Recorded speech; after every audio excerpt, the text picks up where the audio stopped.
welcome to this chat about the Bethesda 2018 E3 press conference. This is going to be probably a long video. As most people know, I'm a big fan of a lot of Bethesda games, and there's a lot to talk about with their games, I think, this year, and their press conference in general. So that's cool. I stayed up to watch it. I was so tired though because it didn't finish till about 4 a.m. in the UK. So I thought I'd go to sleep and then get up and record my thoughts on it, and also that will allow me to kind of like get my head together because wow, it was spitting by the end. Bethesda are they're the equivalent, I think, of a like national treasure when it comes to gaming. If you compare their press conference to something like EA, with EA's felt very kind of corporate and very they did their kind of like best, but it felt a little bit soulless with what they did. If you compare that to kind of Bethesda felt very like family friendly, not family friendly, but it felt like a kind of a family thing. I can say not family friendly because there's more swearing in that press conference than any other I've ever seen. They started off looking at a little kind of like video about the people who worked there and kind of thanking people, and the press conference felt as much a celebration of their company as anything else. And I don't know if any of you guys have seen the recent no clip video about Bethesda Game Studios, so just the guys who make Elder Scrolls and Fallout games, led by Todd Howard. But look it up. So it's no clip video. Did it? It's fantastic. It's like an hour and a half long, and it talks about them from the very beginning. The struggles they went through to where they are today, and you can tell that there's a lot of people who've worked there a long time, and when people usually work somewhere for a long time, it's because they like working there. So when like you see Pete Hines, who was there, kind of like fronting the conference, I guess. He's been there a long time. Todd Howard's been there a long time. Some of those guys who work at id Software, they've been there a long time, and you can tell with Bethesda, I think, that there is a real kind of connection. You can tell that they are the sort of people who go and play their games and play other games just as much as they're fans, just as much as they are people who make games. And the press conference was a little bit different to say the Microsoft one was like we've got 50 games, we're churning it out, and Bethesda was kind of felt a little bit more like a party. They came out, and I think someone said it was like 9 minutes or something like that before they even showed any gameplay. They had like Pete Hines come out. They showed that little trailer of people working at Bethesda, and then they had Andrew WK come out and do a performance. Which, do you know what? Like, some people have been like, oh, why do we need that?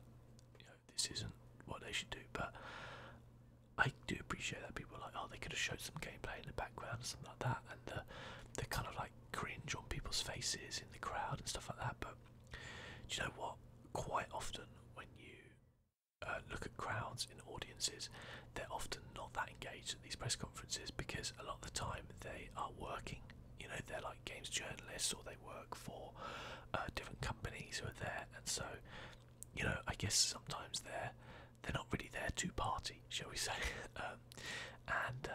But overall, I felt like that was fine. Like, I enjoyed that. I thought it was pretty cool.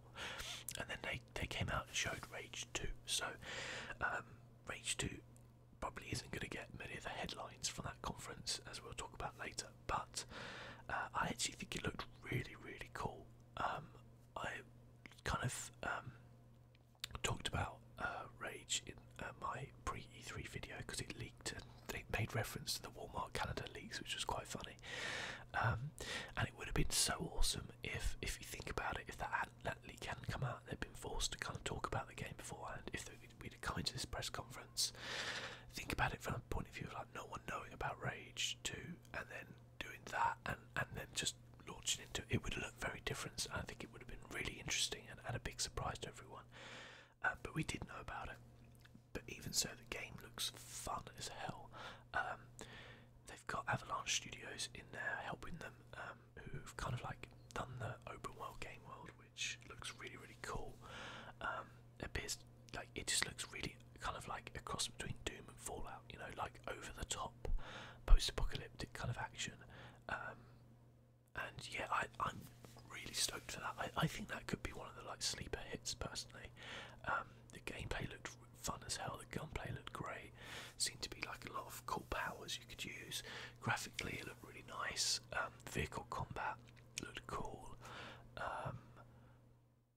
Yeah, so I like the way they kind of like made a play on like if you can see it, you can go there. Kind of games of like Oblivion, to like if you see it, you can drive it. That was quite clever. But yeah, I think that game looks really cool. I was super disappointed. Like it was next year. They said I think that it was coming out. Let me just check. You have to excuse me. I've kind of literally just woken up basically, which is kind of. When did they say Rage 2 is coming out? Let me just look that up because I swear I saw it was like next year, and I was like, oh, that seems like a long time.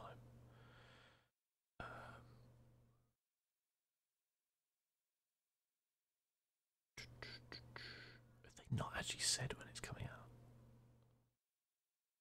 It's weird. The time I've been recording this, I don't actually know if it says anything on like the game store or anything like that about Rage 2, because I do appreciate like there are a lot of games coming out this year, so maybe they do want to push it, but then there's a hell of a lot of games coming out next year as well.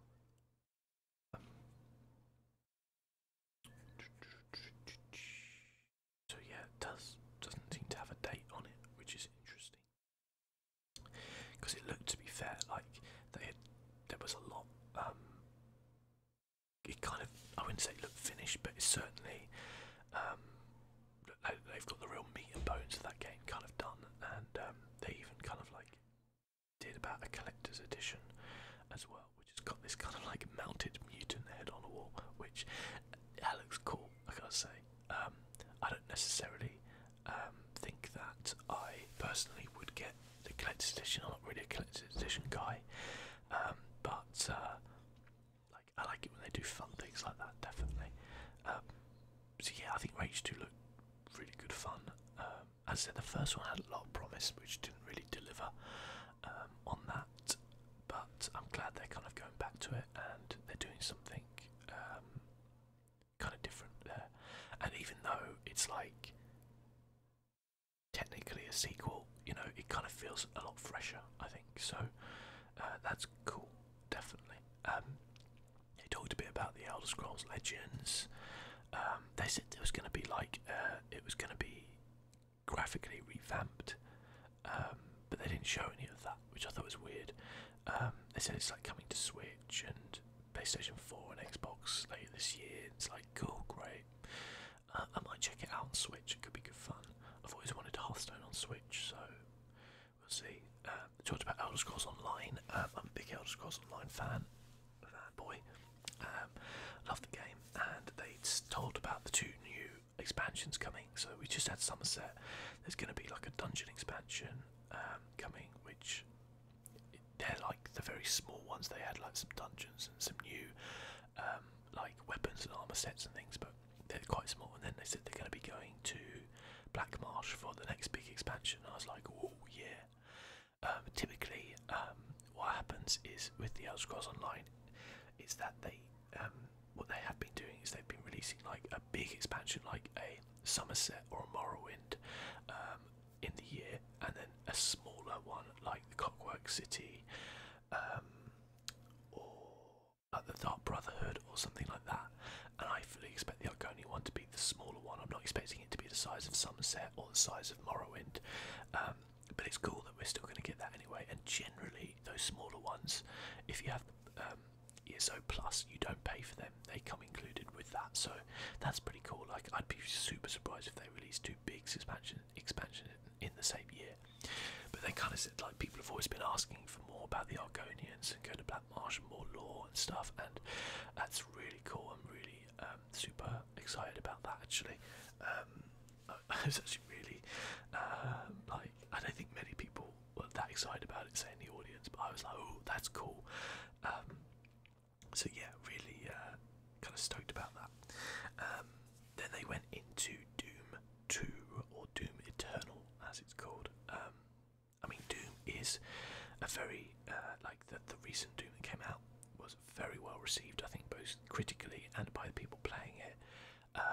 It was seen as a massive kind of return to form for the franchise, which had waned a lot and nearly disappeared off a cliff, basically. Again, I'm plugging no clip here, but they do some really good stuff on Doom as well, talking about it. And you know, a lot of those guys who are making Doom now are the ones who were making Doom, you know, or at least involved in it way back when, you know. So there's a lot of love for Doom, I think,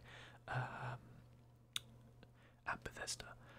And yeah, it looked cool. They said it was basically, I think they said it was coming to Earth, so and they said that it was kind of like going to have double the number of demons and all this kind of stuff. I fully expect it to be like, you know, nothing groundbreaking. Doom is very much, I think, about like the simplicity of just shooting demons. So I'd be surprised if there's anything too groundbreaking there, but it's cool that they're obviously doing another one.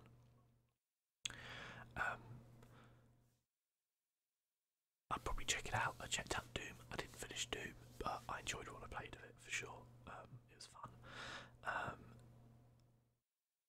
Quake Champions they talked about. I'm not really interested in Quake Champions, got to be honest with you. Someone out there is, I'm sure, and I'm glad that they did that.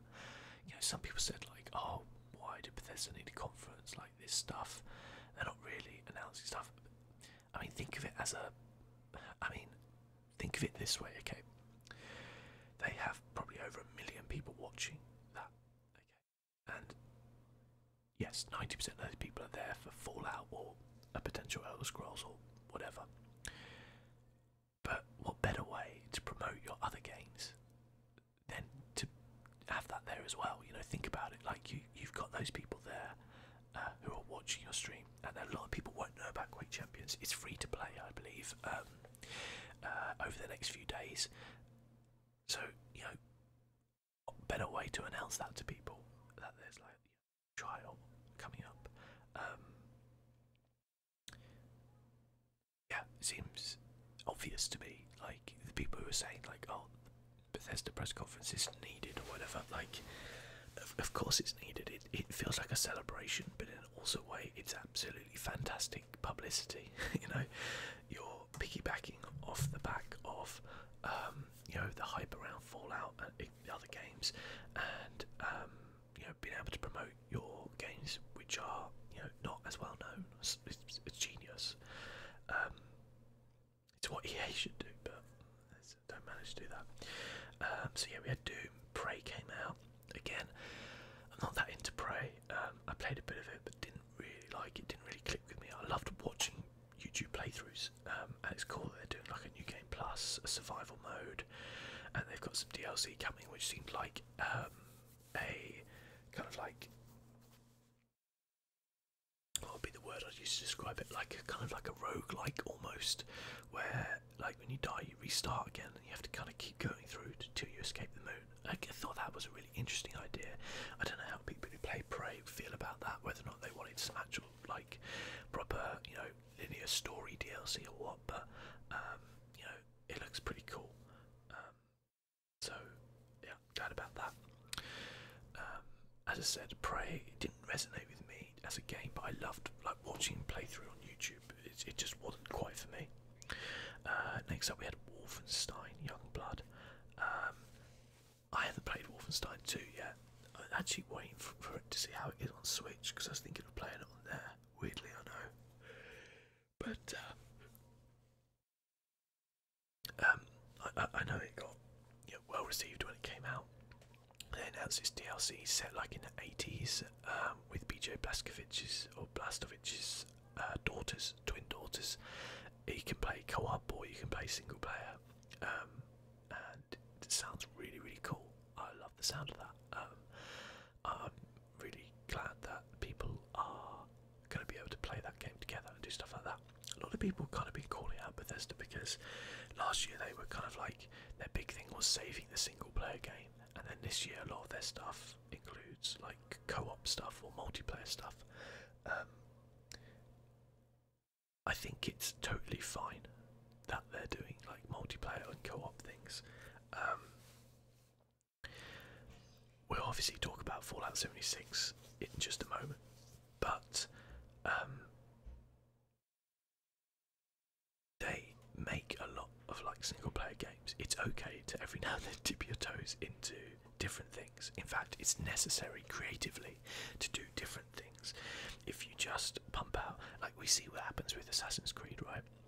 You look at Ubisoft, they pump out Assassin's Creed, or did, every single year. Maybe they are going to do that again, who knows? And it becomes stagnant, okay? You see the same things all the time in it. And creatively, from someone who is making that game, how do you think they're feeling? They go from one Assassin's Creed to another, and it's like the same thing. So, sure, from a story point of view, I guess it's different, but you know, if you're making that game, you're probably not flexing your creative muscles. It is inevitable and it's necessary for people who are creative to experiment and to try new things.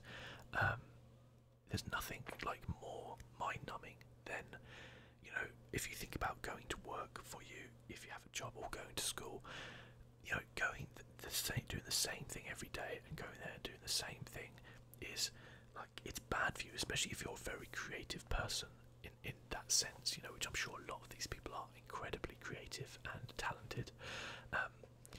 You have to do something different. It doesn't mean, I don't think that Bethesda are abandoning single player games in any way, shape or form. Like, clearly they're not. But it just means that not only are they kind of like embracing new technologies, but they're, you know, using their creative minds to go out there, and sure, some things might not work. It might not, you know, but they have to try, you know, because if you just do the same thing year in, year out, people are terrified of Fallout 76. I've been reading comments online, but you know, do you really want just this? You know, everybody wants something different, don't they? And I think we have to just accept that the people making the games are the ones in charge. They're making the games. It's up to us if we want to go and play them. That's just the way it goes. I guess just before the Fallout 76 stuff, they did announce a couple of VR games, Wolfenstein-based Cyberpilot and Prey Typhon Hunter. It's cool that they're still embracing VR. We still need to get round to playing Skyrim and Fallout 4 VR. I have an Oculus Rift, and I need to kind of like get it set up and stuff like that to play those games, because I'm sure they're a lot of fun. VR Fallout 4 VR was the one I was probably a little bit more interested in than Skyrim VR, but still, I think it looks pretty cool. I love it when they said bringing the message of fuck Nazis to every platform possible for the Fallout stuff. It's good. It's good. I enjoyed. There were a lot of nice little jokes in there, and a lot of the times this Bethesda conference made me smile, and that is cool. Like the Microsoft one earlier in the day we had was just kind of like game overload. It's like, oh my god, this game's coming. Oh my god, this game's coming. This Bethesda one felt like it had a lot more personality than the Microsoft one, in good and bad ways. Like some of the presentations were a little bit clunky, but you know, kind of, I think Pete Hines, Todd Howard, like knocked it out of the park really, as they just generally do. So Todd Howard obviously comes out, and it's dangerous that this guy is kind of being revered as a god. But I loved the way he immediately basically himself with this Skyrim coming to Alexa sketch, which was actually hilarious. Go and watch it if you haven't. It is really funny, and also I believe it's actually a real thing. It's coming to Alexa for free, so I'll have to try that out. That looks really funny. I loved it when it was like coming to Edge a Sketch pager and the refrigerator as well, and it goes "Is," which is the ice shout, and then it just drops all the ice cubes. That's really good. I like that a lot. I like the fact that they were very tongue-in-cheek with that as well. And look, Skyrim, whatever people want to say about, oh, why are you porting it here? Why are you porting it here? The game is flipping awesome. Okay, if you play it on Switch, you'll see why they ported it to Switch. It's really good. So don't give me any of that. You know, don't like it, don't buy it. But it's really good. So yeah, Skyrim, very special edition. Awesome. Love it. So obviously next up, he came out and talked about Fallout 76. Now I will first off turn around and say this. This is what Anthem should have done, which was basically Todd Howard coming out and being like, I know you guys got a lot of questions about Fallout 76. I'm here to answer them. So let's go through this. Which is brilliant. Like, that's the thing they didn't do with Anthem, and EA should have watched this press conference and they should take note. Like, this is what should have happened. So in Fallout 76, it's online, okay? It is entirely online. That was his words. Fallout 76 is entirely online. Each character is a real person. I can see a lot of people were like screaming out in agony at that thought. But hey, you know, I love my Fallout games. I love my single player games. Anybody who watched this channel for a while knows I like playing single player games, but I'm okay with this. I'll go through it and talk about it as we go. I guess that means there's not going to be NPCs. That makes sense if you're the first vault that opens, I guess, although imagine there might be some ghouls around. It's I don't know. I think we might see some. I think that's more of a just trying to say that every single human vault dweller you see is going to be another person sort of thing. We saw more clips of it. I think the game looks really nice. He said it was more of a softcore survival than a hardcore survival game. So in other words, death doesn't mean you lose your character or progress. It kind of carries on. It is going to be playable with other people. I don't know like the maximum number of people or anything like that, but they showed lots of clips of like people going out and like hunting things and fighting against big monsters and stuff like that, and I am just totally down with that. By the way, I am 100% down with that. Like, it's basically like having your companions with you in Fallout 4, but without the really shit AI and constantly needing to heal them and them constantly getting in your way of doorways and things. Brilliant.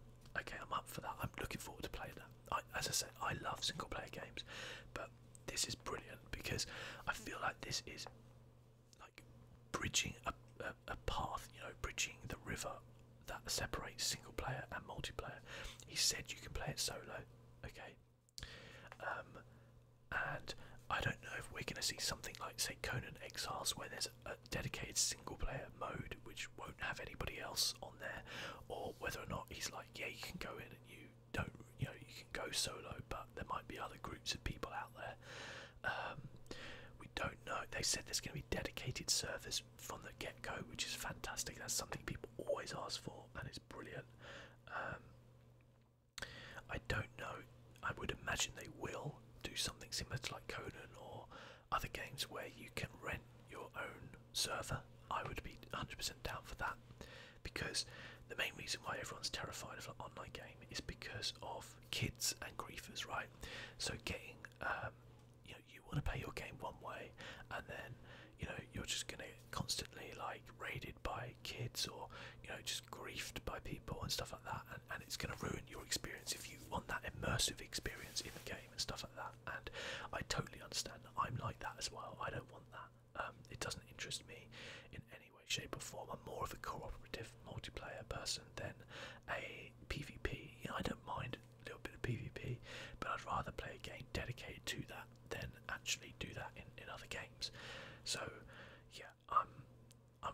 looking forward to this.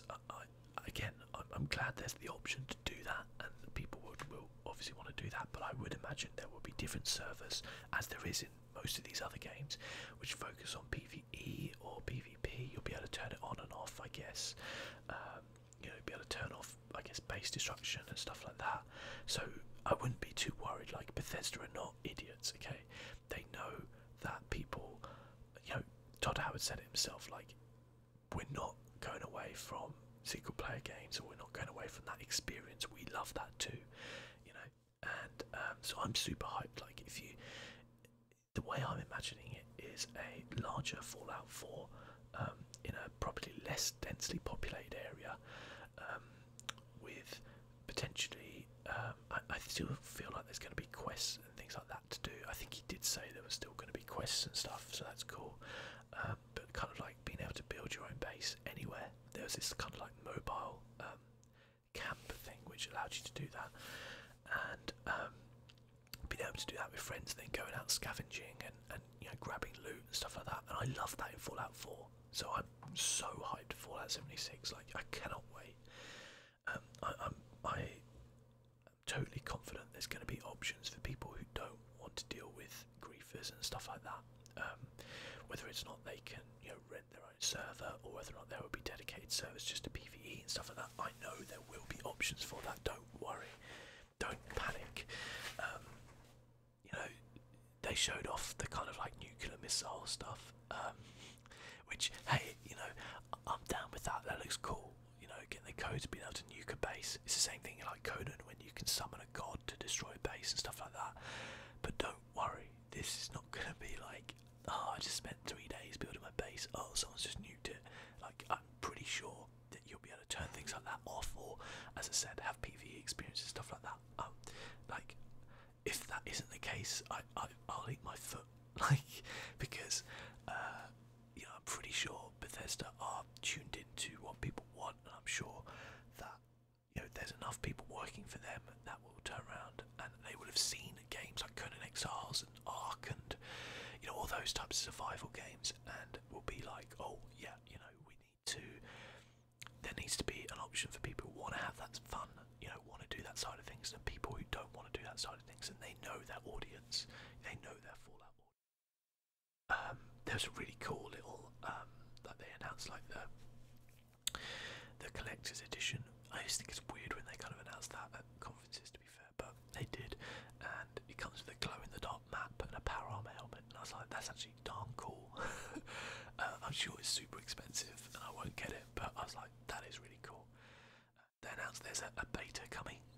They were very tongue-in-cheek about the fact that there's bugs in their games and things like that. And they announced the release date of it, which is the 14th of November 2018. So this year, yes, absolutely brilliant. So excited. I will be playing the hell out of that, as I'm sure everyone will be. Like, is there going to be any doubt that this isn't going to be a massive, massive game? We have got a packed second half of this year. E3. Let's not forget Rockstar aren't going to E3. We're not going to see anything about Red Dead, unless maybe it pops up in one of the other press conferences. But I would have figured it would have been at Xbox if it was going to be at any of them. But yeah, so it's going to be a packed second, or even last quarter of the year. It's going to be amazing. Last 4 months of the year are going to be just phenomenal. And then going into next year, oh my god, there's so many games coming out. I feel like this first half of the year has been very slow, and I think everything is now coming out in the second half and the beginning of next year. So yeah, it's Fallout 76. We know now it is in West Virginia, as they said. The map is 4 times the size of Fallout 4. Seem to be kind of really interesting building and stuff like that. I'm just super looking forward to it. I'm sure there's going to be loads of cool stuff in there. I cannot wait. I really cannot wait for it. As I said before, I love the Fallout series, and yeah, being able to go around with friends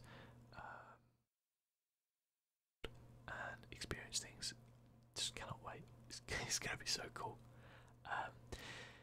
I would say to people who are disappointed that they're not going to get a a single player like narrative experience like you get with Fallout 4, Fallout 3 or New Vegas, you know, relax. It's okay. At the end of the day, the time span between Fallout 4 and New Vegas and Fallout 3 was way longer than the time span between Fallout 4 and Fallout 76.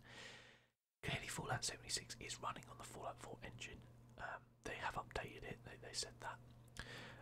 But I would think of this as a spin-off, like a New Vegas spin-off, rather than a main game. I don't think this means that this is the end of Fallout single-player narrative games. Clearly we're not going to get one for a long time because of other games they announced, but you know, relax. It's okay. It's okay to do something different. It's okay to have change. You might not like it. Trust me when I say there are so many games coming out over the next like what 6-7 months that I think if you skip Fallout 76 and like I'm not interested in that, you will have so many other things to play that you will not be worried about that, and that's totally fine. So like I don't get some of the hysteria sometimes from people. It's not like there's like 3 games released a year ever and this is one of them being taken away from them or something. It's like there are so many great games out there. I'm sure something to enjoy if you don't enjoy this, and it could be that by the time we get to the launch there's things in there which I don't like and I'm like, ugh, you know, I'll still most likely try it out. I'll still be there at the beta obviously, but yeah, it's just important to have some sort of like rationale, you know. Like there are many times I watch these press conferences or see games released and everyone's hyped for them and I'm like, it just doesn't resonate with me, and I'm like, oh, God of War is a fantastic example. That game did not resonate with me and everyone was so excited about it and everyone was so happy with it, and I was like, oh man, this kind of feels trash because you know, it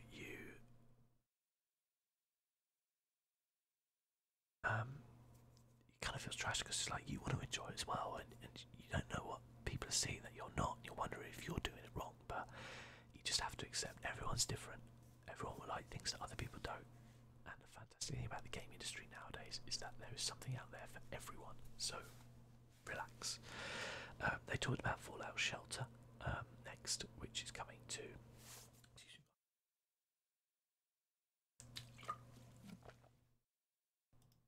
Oh, sorry about that. I talked about Fallout Shelter, which is coming to Nintendo Switch and PlayStation 4 and all that lot. It's great, still free.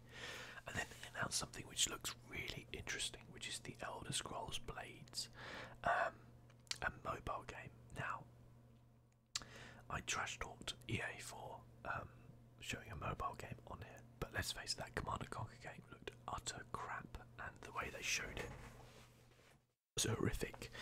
And they were taking a genre with a game which, you know, they had kind of abandoned in Command & Conquer and just slapped the name onto this awful looking mobile game. The Elder Scrolls Blades looks really interesting. Okay, I am really excited by this. I don't like mobile gaming because often mobile games are utter trash. This one looks really good. So graphically, obviously, it looks good. That's fine. You know, I'm kind of like they said as well. You'll be able to play it on PC and stuff like that, tablets, and so like that's fine, I guess. But yeah, it's kind of like a first-person kind of dungeon crawler-esque thing. Looks, you know, very kind of Skyrim-esque. Has kind of like the touch controls on the screen.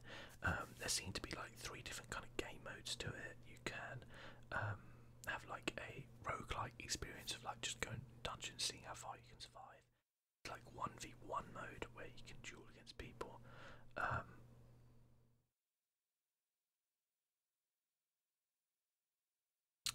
And then there's a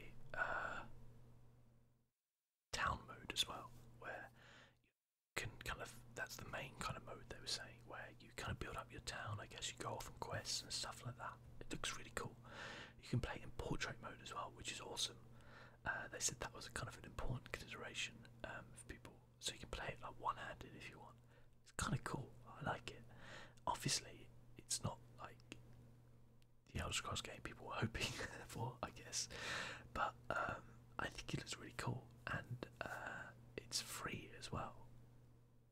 Like, that's kind of weird because that looks like a premium kind of mobile game. I'm gonna put this out here, guys. It's gonna be microtransactions in there, same way with Fallout Shelter. I've played Fallout Shelter. It's not necessary to use the microtransactions, and hopefully it'll be the same way with this. But I would kind of bear that in mind, really. Generally, if something is free, then there's going to be microtransactions, right? But yeah, I think it looks really cool, and I'm always excited by anything kind of Elder Scrollsy, you know, for just the lore and stuff like that. And yeah, I really, really like the look of that game. Definitely going to sign up for the kind of and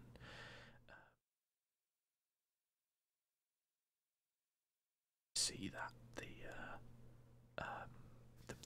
whatever the beta or the pre-releases or whatever the heck is going on with it, but just looks really, really cool. Really like the look of that. I don't play a lot of mobile games. Really, the only thing I really play mobile is Hearthstone. Like, so I'd be up for something which kind of looks fun like that. If they bring it out on Switch, then hey, I'm there as well. Definitely, that kind of looks fun.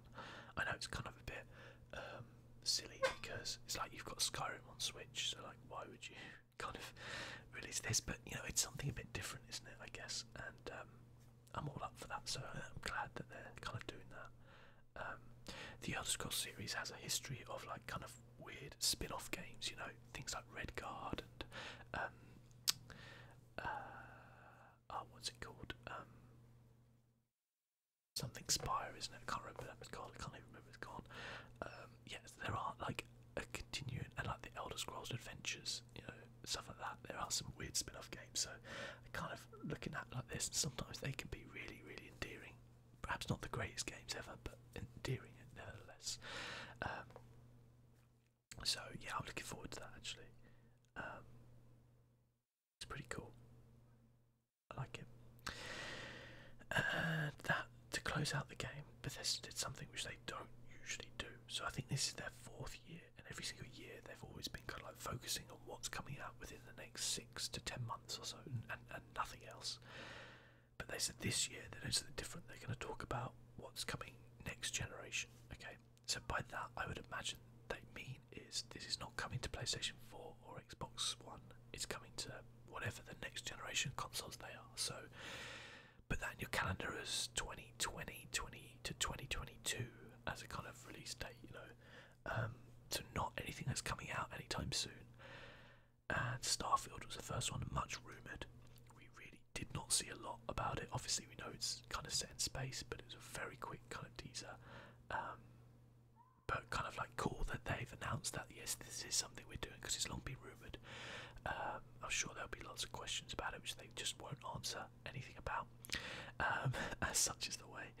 And then of course the Elder Scrolls 6.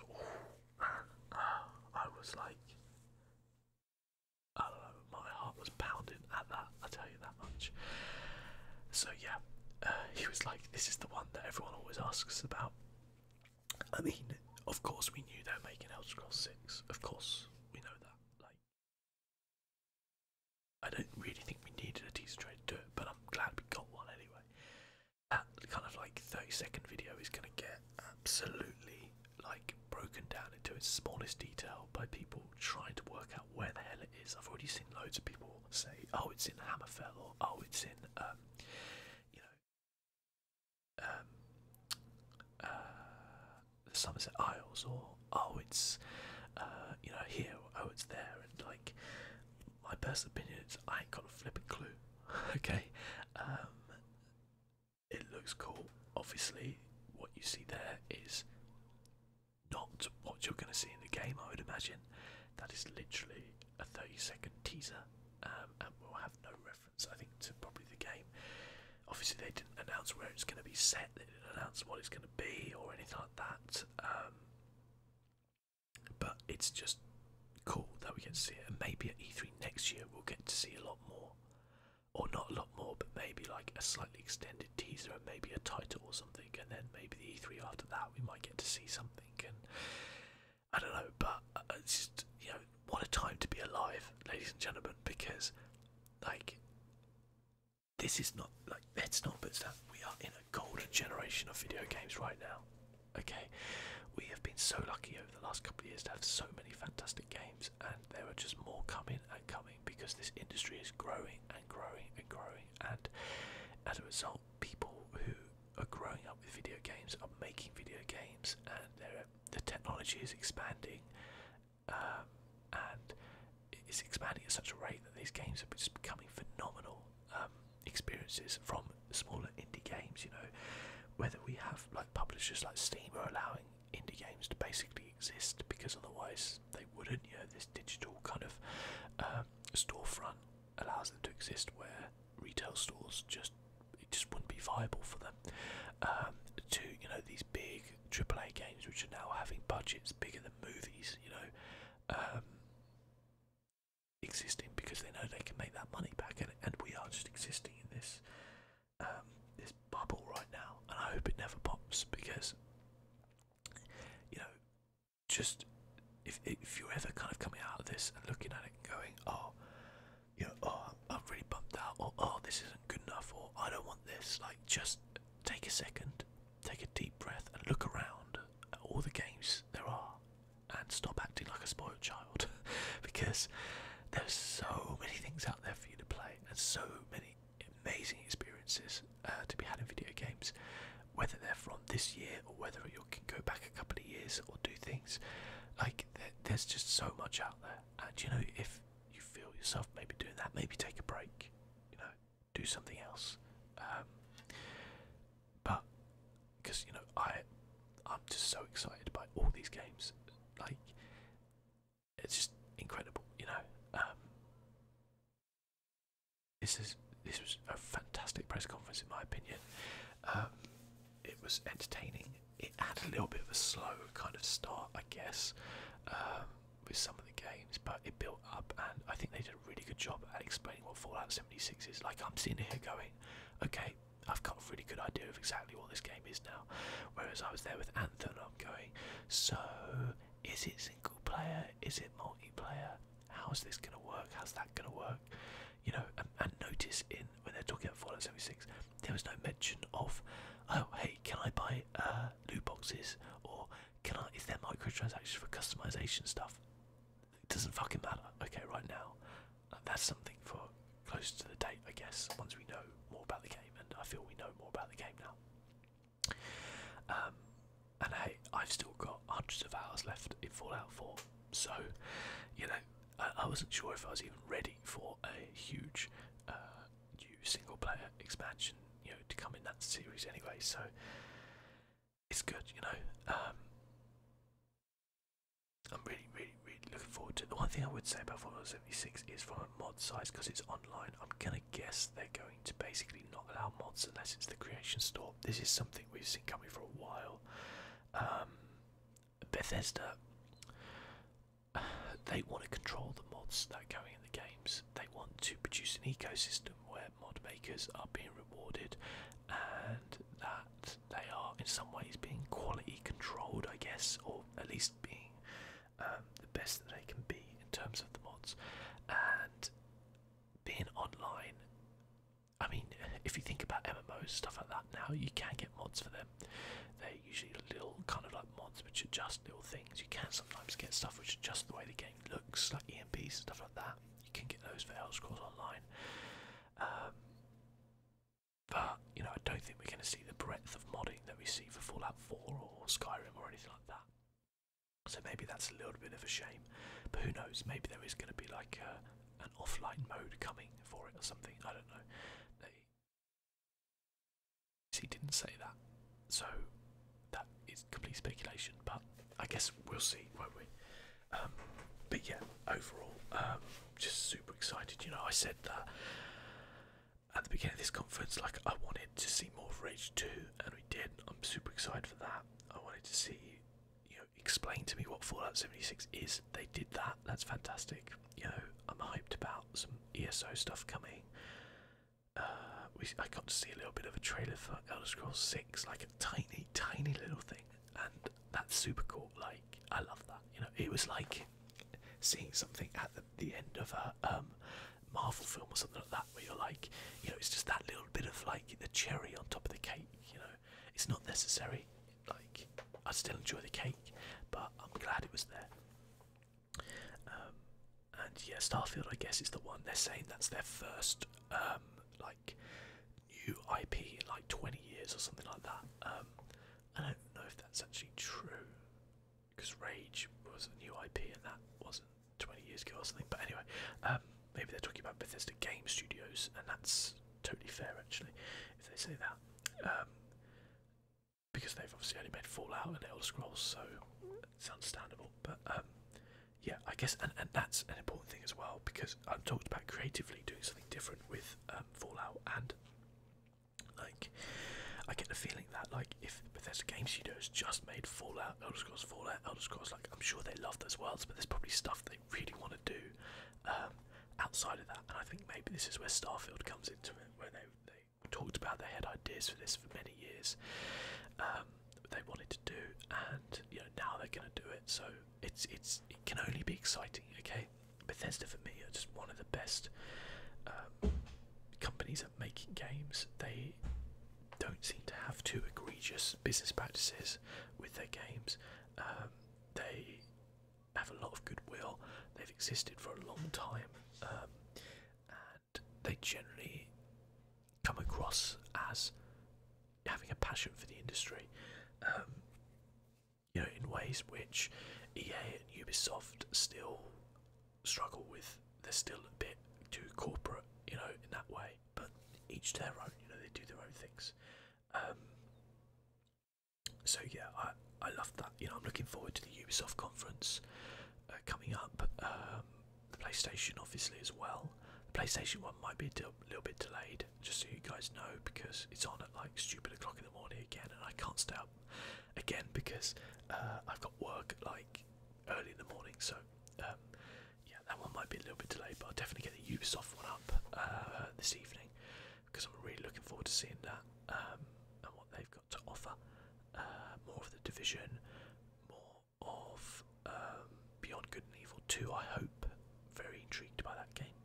Assassin's Creed Odyssey has already kind of been leaked, so that's coming. I'll be very excited to talk about that, but thank you so much for watching, or listening I guess more, and